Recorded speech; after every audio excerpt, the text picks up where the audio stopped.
Welcome back to Joy News today. Let's go to Parliament straight, where a bipartisan committee constituted by Parliament to investigate the death of Augustina Wache, a pregnant lady who died in transit from Takoradi to Accra due to alleged negligence of National Ambulance Service, this morning began its work. The 6-member committee is chaired by MP for Efijiasia Sokore, Dr. Ayu Efri, and was formed after a debate on a private member's motion filed by 3 members of the minority.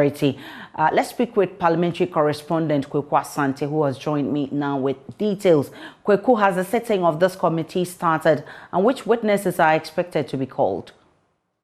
So, Aisha, the committee started its work some moments ago with the husband of the deceased woman appearing before the committee and offering a testimony. It's been a somber atmosphere, it's been a somber mood, because the man has been tearing whilst giving testimony to the committee.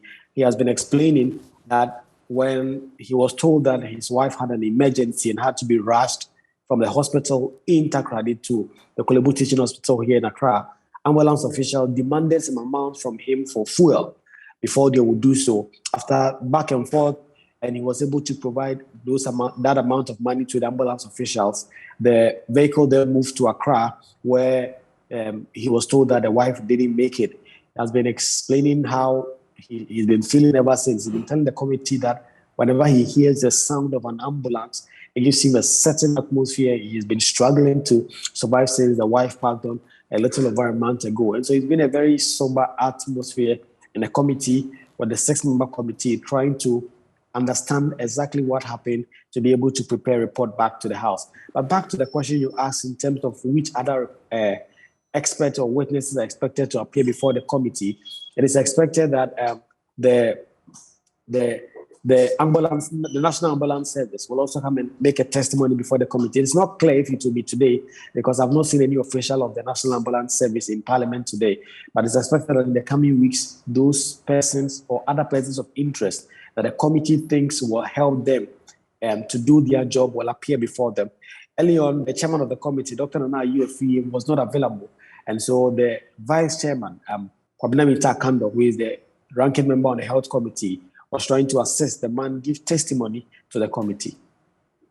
What else is happening in Parliament, Kweku?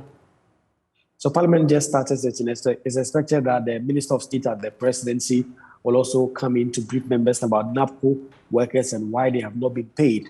The Minister for Lands and Natural Resources is also making a statement on activities of his ministry. It's not expected to be a very packed day today because the agenda is light. Ordinarily today, it was expected that Finance Minister Ken Furiata will appear to brief members or present a statement on the media budget review, but that has been moved to 25th next week because of the IMF talks, which is currently happening.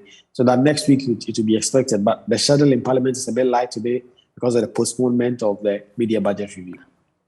Kweku Asante is our reporter in Parliament. We'll definitely bring you more from that house in our subsequent bulletin. Still to come in business, Ministry of Finance accepts the business plan for the first domestic credit rating agency to be established with Key Market. There's more coming up in business.